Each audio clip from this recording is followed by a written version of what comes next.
Au printemps 2021, l'association Earthship Sisters a mené une enquête auprès de plus de 600 personnes. Mer, Bleu. avec un grand thème. Je suis méditerranéenne. L'objectif étant d'identifier la perception de la Méditerranée face aux enjeux environnementaux, en croisant les regards des citoyens, des entrepreneurs, avec ceux des experts de l'environnement. Chaque année, des femmes de tous âges et horizons sont accompagnées par Earthship Sisters pour révéler leur leadership, déployer des projets à impact positif sur l'environnement et semer l'envie d'agir. Les résultats de cette enquête ont été confrontés au terrain, puisqu'en octobre 2021, les ambassadrices de l'environnement de l'association sont allées à la voile rencontrer des citoyens, des experts, des entrepreneurs et aussi des enfants, de Port-Saint-Louis-du-Rhône à La Ciotat, en passant par Marseille et Saint-Florent. Explorant ainsi la perception croisée de la Méditerranée, les appréhensions quant à son état, ainsi que les pistes de solutions individuelles ou collectives pour y répondre. Est-ce que vous pensez qu'elle va bien, la Méditerranée? Qu'est-ce que vous en pensez? Pourquoi? Parce qu'il y en a, ils prennent des bateaux à moteur, ils jettent tous leurs déchets dans la mer, c'est une poubelle. Et il y a un nouveau continent, c'est un continent de déchets. Et toutes les rejets d'essence, Les gros bateaux. les plastiques. Ouais. Quand on se baigne, souvent il y a des jours où on se met dans le plastique, quoi. À force de tous les déchets qu'on accumule, à force il y aura plus de biodiversité, il y aura plus rien. Aujourd'hui, on a un sujet d'actualité, c'est le fleuve sans plastique, enfin la Charente sans plastique. Elle va mieux qu'avant, je pense. Contrairement à ce qu'on pense, bien non, c'est beaucoup dire, mais je pense ça s'est amélioré et on est de plus en plus sensibilisés et il y a des actions concrètes pour que ça aille de mieux en mieux. Qui dit Rhône dit Méditerranée, les deux sont liés parce que le Rhône se jette en Méditerranée et il me semble qu'une très grosse pollution est dans le Rhône. On voit que les microplastiques en Méditerranée, en fait, une fois qu'ils sont dispersés, c'est déjà trop tard. Donc en fait, la problématique, elle est à traiter plus à l'amont. Les stations d'épuration qui déversent, c'est quand il pleut, toutes les poubelles qui partent à l'eau. On fait signer les municipalités de France pour un engagement pour limiter les plastiques, aussi bien dans la commande publique que sur la partie réduction tout court. Franchement, c'est le dérèglement climatique, la faune, la flore. On a des températures très élevées à une certaine période de l'année et puis on a des pluies diluviennes à d'autres périodes de l'année, ce qu'on n'avait pas avant. Donc on n'est plus sur le... On a l'impression qu'on a le climat qui change. Par rapport à mon enfance, je peux faire des comparaisons, notamment pour les espèces que je trouvais au bord de mer avant et que je ne trouve plus. Des espèces marines qui disparaissent, voilà, la surpêche. On est moins de pêcheurs, il y a moins de poissons, c'est pas normal. On a eu un confinement, paradoxalement, puisque moi je travaille avec les différentes prud'homies, donc la pêche professionnelle, et quasi-l'intégralité des pêcheurs m'ont dit, avec le confinement, on aurait pensé avoir plus de ressources halieutiques, plus de poissons. Pas du tout. Pas du tout.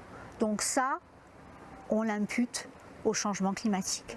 Étant ostréiculteur, je vis du milieu. Donc ce qui m'inquiète, c'est la qualité de l'eau. Il y a, on va dire, la qualité de l'eau de manière générale. On rejette beaucoup en mer. On a une station d'épuration qui est en centre-ville, c'est assez un cas particulier pour les municipalités. Et cette station d'épuration, elle va rejeter en mer, mais elle est parasitée par du pluvial dans l'assainissement. Donc en fait, on va se retrouver avec tout un système qui vient, on va dire, polluer notre mer qui est à côté. Et il faut absolument qu'on fasse quelque chose pour régler cette problématique. Oui, la qualité de l'eau s'améliore quand même, alors même s'il y a des exceptions, mais en règle générale, beaucoup de choses sont faites pour que ça soit amélioré. Mais par exemple, là, à La Ciotat, puisqu'on est à La Ciotat, oui, ça s'est amélioré. Je suis inquiet, mais je suis aussi rassuré parce que j'ai vu quand même la qualité de l'eau s'améliorer. Depuis 30 ans, il y a des prises de conscience. J'aime pas le mot environnement, parce qu'en fait, on a l'impression que c'est toujours extérieur à nous-mêmes, alors qu'on est absolument, on ne peut pas s'extraire. On est l'environnement, enfin, on en fait partie. Et donc, cette Méditerranée, par exemple, là, on a eu des intempéries, on a eu beaucoup de déchets, je pense, qui sont tombés dans la mer. Mais on ne peut pas dissocier, pour moi, la Méditerranée des activités terrestres. Puisque tout ce qui arrive dans la mer, ça vient de la terre obligatoirement. L'enquête a montré que les premières menaces venant à l'esprit des citoyens sont la perte de la biodiversité ainsi que la pollution. Comme pour l'enquête préalable, nos échanges mettent en évidence la grande sensibilité des citoyens à la cause environnementale, particulièrement touchés par les effets visibles et directs des actions humaines. En revanche, les questions de surexploitation des espèces, de surfréquentation du littoral ou d'introduction d'espèces invasives sont plus souvent mentionnées par les experts.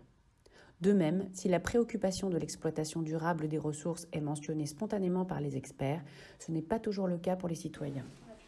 Face à ces menaces, nous nous sommes demandé ensemble que faire. Quelles sont les problématiques, les enjeux aujourd'hui? L'accompagner. Les moyens, on va mettre partenariat avec les centres aérés ou autres. Quelqu'un qui jette par exemple son mégot dans la plaque d'égout au centre-ville de La Ciotat, il ne sait pas que s'il y a une pluie ou même simplement un nettoyage de rue, son mégot va se retrouver dans le port ou dans la mer. La prise de conscience des municipalités du fait qu'il faut investir dans l'éducation des populations. Il y a vraiment des campagnes de communication et de sensibilisation énormes à faire, mais au plus proche du citoyen. Il y a beaucoup de gens qui n'ont pas les informations et qui ne sont pas en fait au courant que toutes leurs actions vont impacter la plage. Passer du bateau à moteur au bateau à voile peut-être.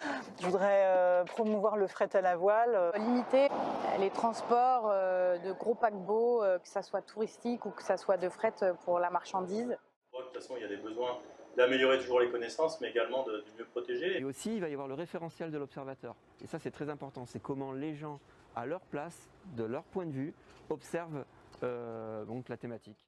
Comment je me comporte aussi sur toutes ces aires protégées. De plus en plus de personnes, et c'est bien naturel, veulent consommer aussi ces espaces. Et du coup, comment on accompagne consommer sans dégrader. Voilà. Et changer aussi nos modes de consommation. On consomme beaucoup trop, que ce soit au niveau touristique, n'importe quel produit qui vient de l'autre bout du monde. Et une solution, ce serait vraiment de consommer local. Donc essayer d'effectuer une certaine transition écologique. La seule chose que je verrais bien, c'est qu'à ce jour, c'est une démarche volontaire, elle n'a rien d'obligatoire, mais c'est que dans 5 ans, elle soit obligatoire. C'est qu'on n'ait plus le choix, en fait, qu'on n'ait plus cette liberté de choisir oui, je rentre dans la démarche ou je n'y rentre pas. C'est obligatoire. Tous les ports, maintenant, ils doivent répondre à ces critères. Et... Voilà, une activité qui soit plus dans les consciences, qui soit plus réglementée. C'est-à-dire réduire la production à la source, voilà.